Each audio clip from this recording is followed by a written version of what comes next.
A gente tem promessas de muita tensão, novidades lá da CPI da pandemia. Nós vamos acompanhar ao longo dessa semana, mas eu queria destacar um episódio que aconteceu na semana passada, mas não acabou.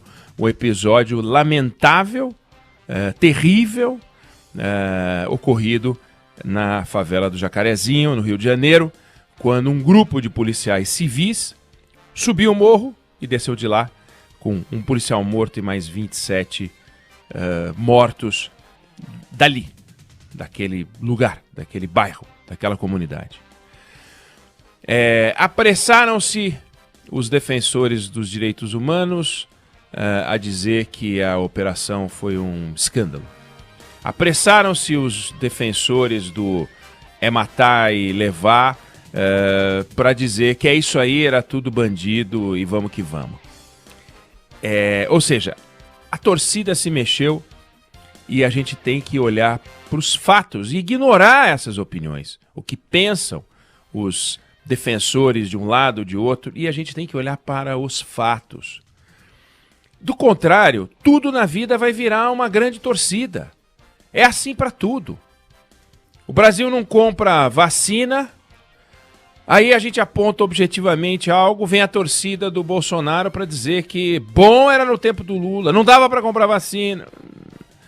Ou então você pega e fala, olha, o presidente está fazendo uma coisa bacana porque está terminando as obras paradas. Mas não está gastando de nada, ele gasta 10 milhões de reais e diz que inaugurou uma obra de 700. É tudo na torcida, tudo na paixão. Paixão é bacana, mas não para isso. Então a gente tem que olhar para os fatos. E no episódio lamentável, porque ele é lamentável, admire alguém o que aconteceu ali, lamente alguém o que aconteceu ali, é lamentável. A gente precisa olhar para os fatos. E o fato indiscutível é o seguinte: nós temos um sistema de polícia no Brasil que é a que mais mata, que é a que mais morre. Se você tem um sistema de polícia cuja maior característica é deixar um número elevado de policiais mortos no topo do ranking mundial e um número elevado de pessoas que em confronto com a polícia morrem no topo da cadeia mundial, tá errado. Você tem que estar no topo da cadeia mundial de produção de PIB. Você tem que estar no topo da cadeia mundial de qualificação de mão de obra. Agora, de duas uma. Ou a gente tem a nação mais violenta do mundo, por um motivo muito descritível, e todo mundo pode descrever e falar, não, realmente esses são os 10 motivos, ou então a gente está num modelo fracassado.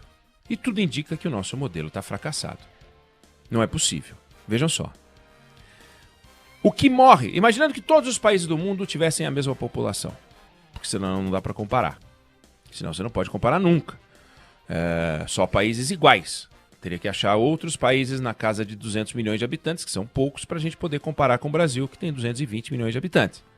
Mas vamos pegar e imaginar que todos os países do mundo tivessem a mesma população.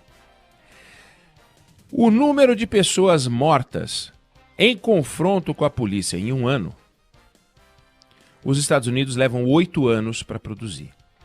Os Estados Unidos, que são um país violento. Tão violento que a França levaria para produzir o número de mortos em confronto com a polícia no Brasil, se todos tivessem a mesma população.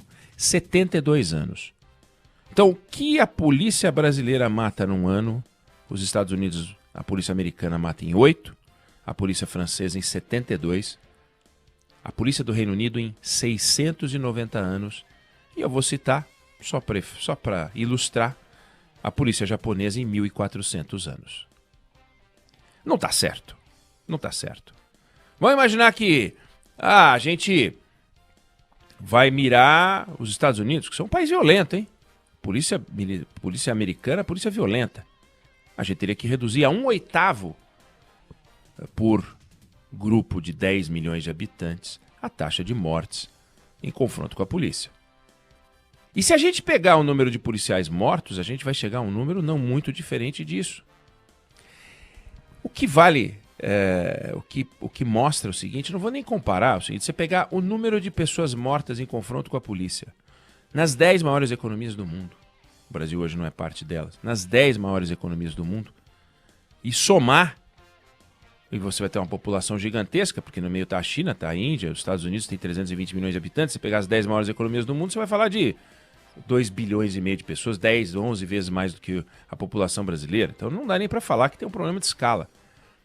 Ainda assim a gente mata 3 vezes mais em números absolutos. Pô, pera, o que está acontecendo?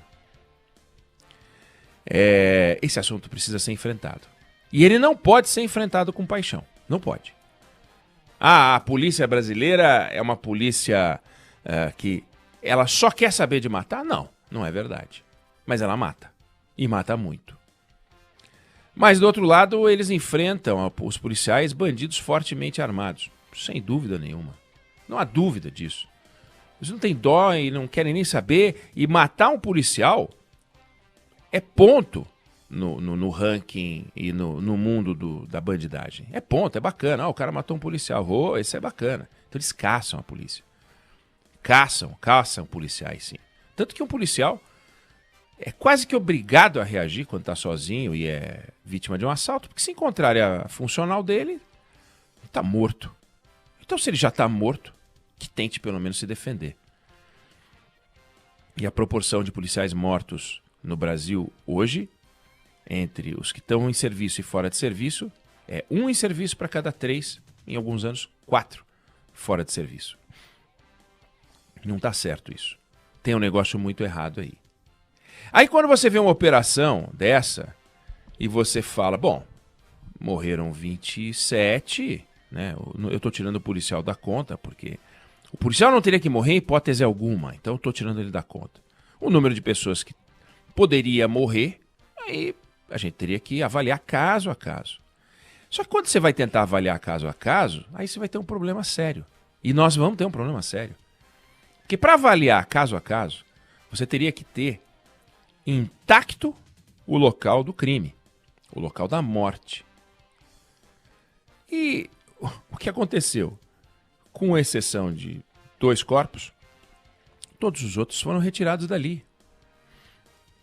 Sob o argumento de que poderiam estar vivos. Foram retirados em lençóis, em sacos. Como assim, sob o argumento de que poderiam estar vivos? Então, quando ocorre uma morte, o Estado tem a obrigação de identificar o seu autor. Seja para punir, de forma dando a sanção adequada, seja para não dar sanção alguma, uma vez evidenciada a legítima defesa ou o trabalho correto feito por aquele policial, no caso. E, no entanto, o local do crime não foi preservado. Isso é básico. É básico num processo de perícia que você identifique, que você faça croquis do local, que você faça fotografia, que você analise o cadáver, a roupa, as armas, a localização, a posição do corpo em relação à porta, em relação à janela, à parede, buscar digital, buscar projétil, buscar bituca de cigarro. Aí guardar tudo dentro de sacos lacrados. Achou droga dentro de saco lacrado. É a chamada cadeia de custódia da prova, tudo guardadinho, certinho, para ter certeza que aquela prova não foi colocada ali. O local tem que ser preservado, a arma que foi encontrada tem que ficar no lugar em que ela foi encontrada. É assim que acontece? Claro que não. Então, não pode lavar o lugar, não pode trocar objeto de lugar, não pode mexer em aparelho eletrônico, não pode tocar no armamento, não pode fazer nada. Eles vão lá e mexem em tudo. Tudo. Então, a chance da gente saber o que aconteceu ali com precisão beira o 0. Aí entregam algumas armas, você não sabe se todas, não tem como ter esse controle. Não sabe, portanto, se a perícia vai ser feita de forma adequada. Resultado, a chance da gente ter uma investigação independente até ela pode ser, mas criteriosa vai ser muito difícil. Então esse caso vai ser mais um caso, ou ele tem tudo para ser mais um caso, daqueles que você não sabe se a operação era essencial, se ela não era essencial. Aí vai entrar uma investigação, aí vai o secretário de segurança defende, o delegado defende, os direitos humanos atacam, e fica esse jogo. E o trabalho técnico abandonado.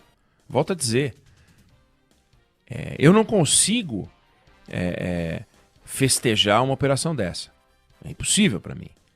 E é impossível para mim também simplesmente lamentar. Não, vamos lá. Não, eu lamento. Não. O episódio em si é lamentável pelo que está acontecendo. Você tem a turma festejando, você tem a turma lamentando e a turma técnica que deveria estar investigando não vai ter condições de fazer seu trabalho. E aí você começa a levantar dúvidas sobre a correção da operação. Porque se você tem todos os cuidados, se todos os cuidados foram tomados, se a polícia só agiu dentro dos limites, e se os limites foram respeitados, tudo ali foi feito dentro do maior rigor, por que mexer em tudo? É muito complicado. Que esse episódio sirva de exemplo para a gente poder olhar e falar, nós realmente temos um sistema policial que responde às necessidades de um país como o Brasil? Tá certo? É assim que tem que ser? Aí vem a polícia, ou defensores da polícia, e como eu me enquadro entre os defensores da polícia, evidente, polícia, tem bandido e polícia todo lado da polícia. Mas os defensores de um trabalho da polícia a qualquer custo, não. Vem os defensores do trabalho da polícia a qualquer custo para dizer o seguinte, foram recebidos a bala, é tiro para todo lado, não tem como. Bom, então, como é que faz um exército quando vai fazer uma operação num campo inimigo? Quer dizer, é impossível administrar uma operação bem feita nas comunidades? Não é verdade, porque tem bons exemplos de operações bem feitas nas comunidades do Rio de Janeiro. O Rio de Janeiro impõe cuidados especiais? Claro que impõe cuidados especiais. Porque você não está entrando num lugar organizado, você não está entrando num lugar onde você tem as ruas, os carros trafegam, nada. Ali o crime organizado manda, fecha a rua, constrói obstáculos, trilhos, etc. e tal, para a autoridade policial não entrar. Agora, os números são acachapantes. 1 ano de morte provocado pela polícia, os Estados Unidos levam 8 para fazer. Então, nós temos que olhar isso aqui sem paixão e falar, gente, nós não estamos com uma estrutura policial funcionando de forma parecida com o resto do mundo. E se a gente tem que se espelhar em algum lugar, tem que se espelhar nos países que resolvem isso de outra forma. Não tem miséria só no Brasil. E nem os outros países mais pobres do que o nosso, e também não tem favela só no Brasil. O Brasil tem uma condição, e o Rio de Janeiro tem uma condição muito especial. Não é à toa que 31% das mortes provocadas pela polícia acontecem no Rio de Janeiro, que não tem 31% da população brasileira. Ao contrário, o Estado tem 5% da população brasileira. No entanto, produz 30% das mortes em confronto com a polícia. É um negócio que a gente precisa olhar com muita calma e discutir isso nacionalmente. Então me espanta a reação imediata de condenação e me espanta a reação imediata de defesa daquele trabalho. Cadê o equilíbrio? Que a gente precisa ter na economia, que a gente precisa ter na política, que a gente precisa ter em todo lugar e que precisa ter nesse assunto também. Não tem o equilíbrio. E porque não tem o equilíbrio, vira aquele fla-flu. E nunca num fla-flu a gente vai discutir as coisas de maneira sensata. Eu queria deixar essa conta na sua cabeça. 1 ano de Brasil, morte produzida por policiais em números proporcionais. Os Estados Unidos levam 8 anos para produzir, a França 72 anos, fica com 70. E o Reino Unido 690 anos. Isso não pode dar certo. Está errado. E a gente tem que olhar para isso, mexer nisso, porque não tem cabimento. E mais, para finalizar, se isso estivesse funcionando, ou seja, se as taxas, se os bandidos estivessem perdendo na guerra do narcotráfico, você poderia dizer, olha, é a polícia mais violenta do mundo, é um absurdo, mas nós estamos, olha os números. Os números não autorizam que a gente festeje, não. Os números autorizam que a gente reflita e que a gente pense em mexer nisso, porque não está funcionando.